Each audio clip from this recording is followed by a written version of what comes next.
The school courtyard buzzed with anticipation.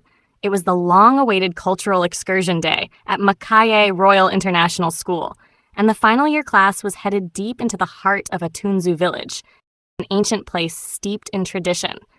Tunde leaned against the painted school bus, chewing loudly on a stick of gum. "I'm telling you, Jibril," he smirked, nudging his friend, "these village people are sitting on golds. If you shine some of those artifacts up, the white man will pay twice the price." Jibril chuckled nervously. "You think they'll even let us hold anything, Seth? These people believe drums can curse you." Tunde scoffed. "I beg ye. That's fear. We're in 2025, man. Culture is money. You just have to know how to sell it." Not far away, Nadia stood quietly with her notebook pressed to her chest.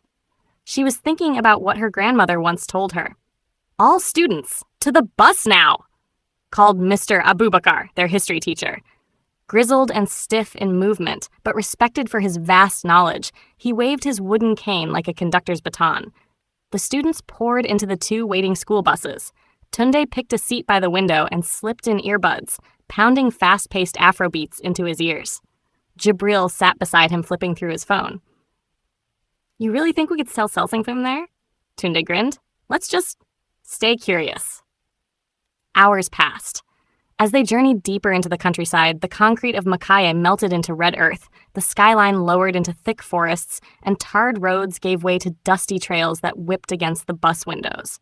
By late afternoon, they arrived. Atunzu village. A group of villagers stood waiting. At the center was Mama Odu, tall, robed in indigo, her face painted with white tribal lines. Her eyes were deep.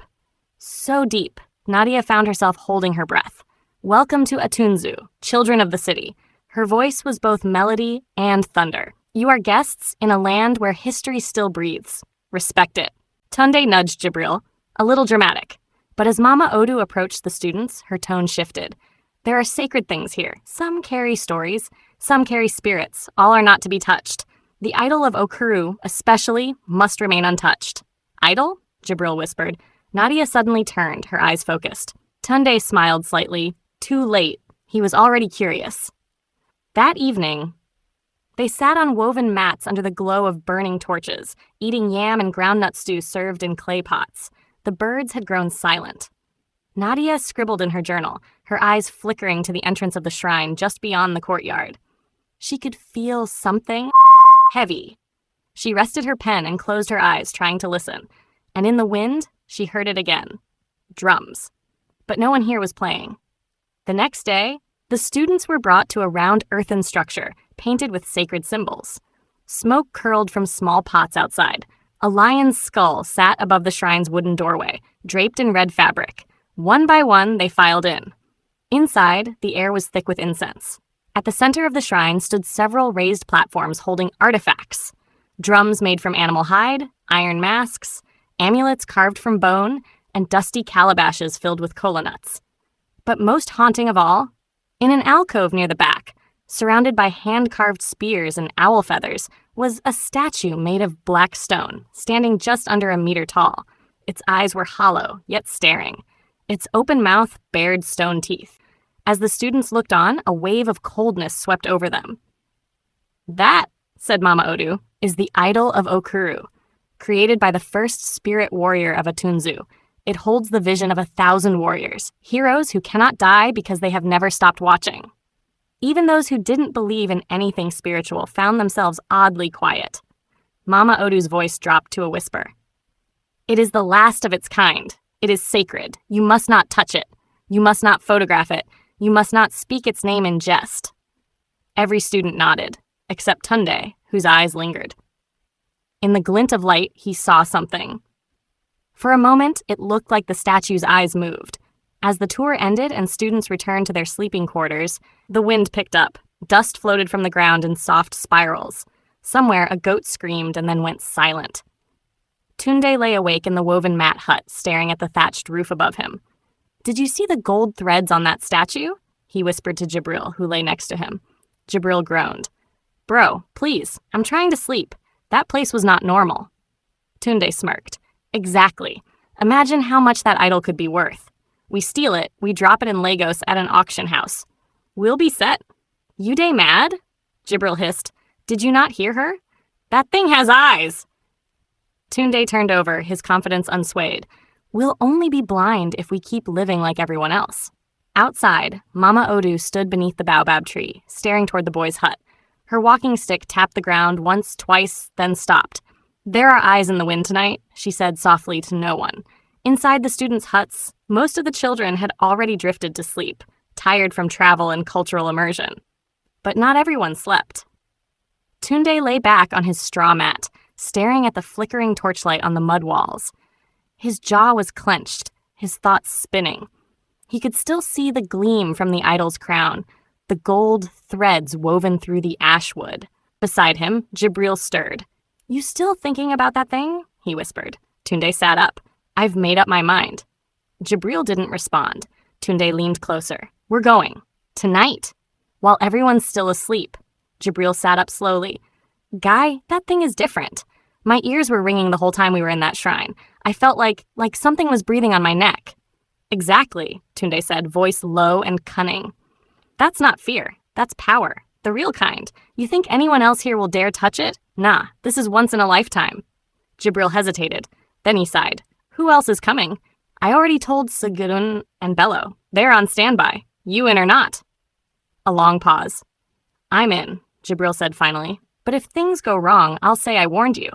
4 shadows crept silently through the village. Torches had burned low. Guard dogs lay strangely silent, their yellow eyes glowing in the dark but not barking. Segun and Bello held back nervously. We touch it, we carry it, and we lock it in the bus, Segun whispered. Then we leave at first light. Jibril was the last to enter.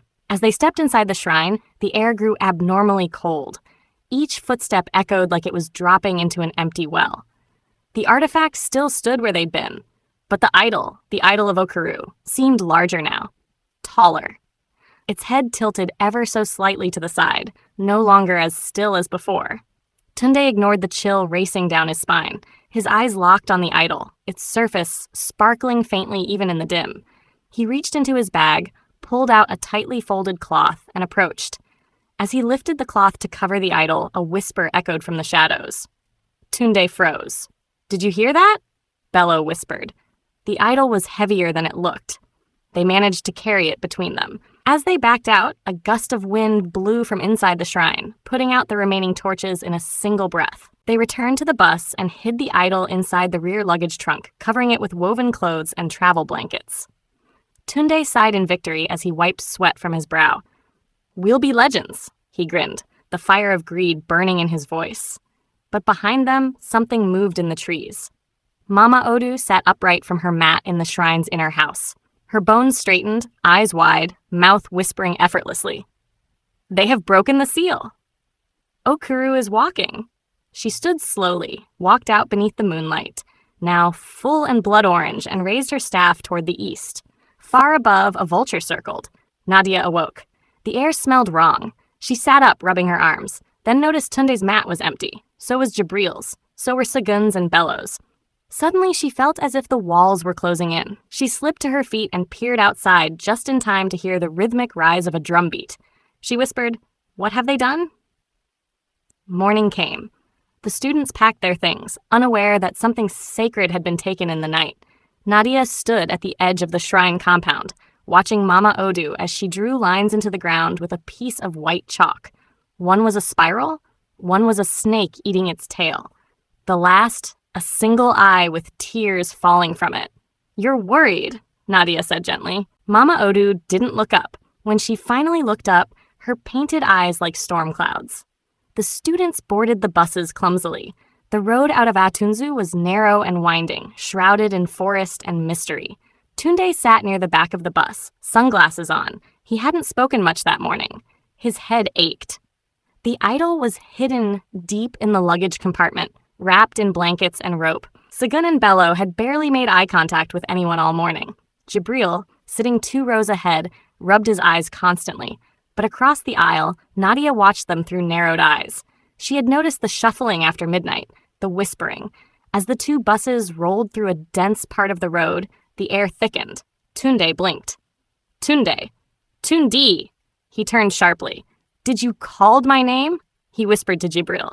Jibril looked confused. I didn't say anything, bro. His eyes twitched. Down by the bus floor, Segun suddenly screamed. Everyone jumped and turned. He was holding his knees, shaking, eyes wide with terror.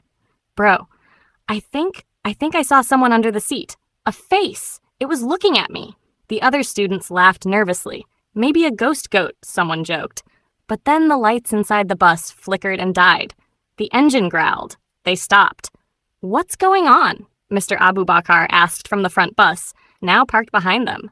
Nobody answered, but a slow knock came from the rear trunk of the bus. The driver got out, mumbling curses, and opened the back to check inside. Not only luggage day, hero, he said, confused. But as he moved a suitcase, he paused.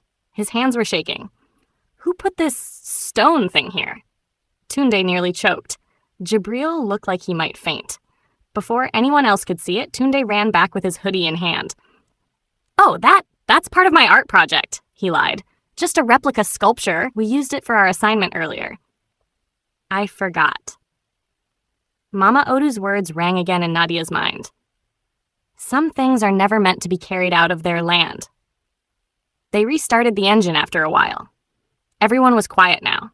The bus arrived at the school in the evening. Parents were already waiting to pick up their wards. While the parents of two of the boys had come, Tunde and Jibril were left to go home alone. On their way, Tunde and Jibril discussed how they would sell the idols. Tunde suggested he knew someone who could help them sell them. The next day, they skipped school and went to meet the person. They told him they had some idols they wanted to sell. The man agreed, but made it clear he would take a share of the profit. They accepted the terms. The following day, while they were in school, a call came in. Bello had died in a car accident. His parents survived, but he didn't. The news shocked the remaining three boys. Although shaken, they tried to dismiss it. However, Sigun became afraid and suggested they return the idol. But Tunde and Jibril told him it had already been sold and that he would still receive his share. He reluctantly agreed. Days passed. One afternoon, while eating their midday meal, banana and puff puff, the boys went out to play football. After the game, as they headed back to class, Sigun stepped on a banana peel. He slipped, hit his head hard on the floor, and was rushed to the hospital. Sadly, he was pronounced dead. Fear gripped Tunde and Jibril. They now understood the cause behind the strange occurrences. Determined not to be the next victims, they resolved to be cautious. Meanwhile, Nadia had begun to sense that something was wrong. She had seen them that night, though she didn't know exactly what they had done. One day, she confronted Tunde about it, but he threatened her, and she kept silent. Strange things began to happen to Tunde and Jibril. Not just small things, but terrifying, unexplainable incidents that gradually broke them down both physically and mentally. At night, they could not sleep. Shadows moved in their rooms, whispering. They both began to lose weight rapidly, their eyes sunken, skin pale. Tunde woke up several times with claw marks on his back, and Jibril swore he saw someone, or something, standing by his window every midnight, eyes glowing red in the darkness. Their health deteriorated fast. They started vomiting black substances and complaining of severe headaches that no doctor could explain. Everyone avoided them. Even teachers whispered about them. Eventually, weakened and terrified, they confessed everything, to the school authorities and to their parents. They had stolen the idol during their excursion to the village shrine.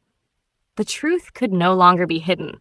Guided by desperation, they traced their way back to the village. There, they found the custodian of the shrine. She wasn't surprised to see them. I warned all of you not to touch anything, she said, shaking her head slowly. But curiosity has a price, and now you're paying it. We're sorry, Jibril said weakly. We want this to stop. Then return the idol, she said calmly. Only then will the curse be lifted. They lowered their heads. We've sold it. Silence fell. The woman's face darkened. Then you've sold your souls with it. Unless you find it and bring it back, your end will come, slow and bitter.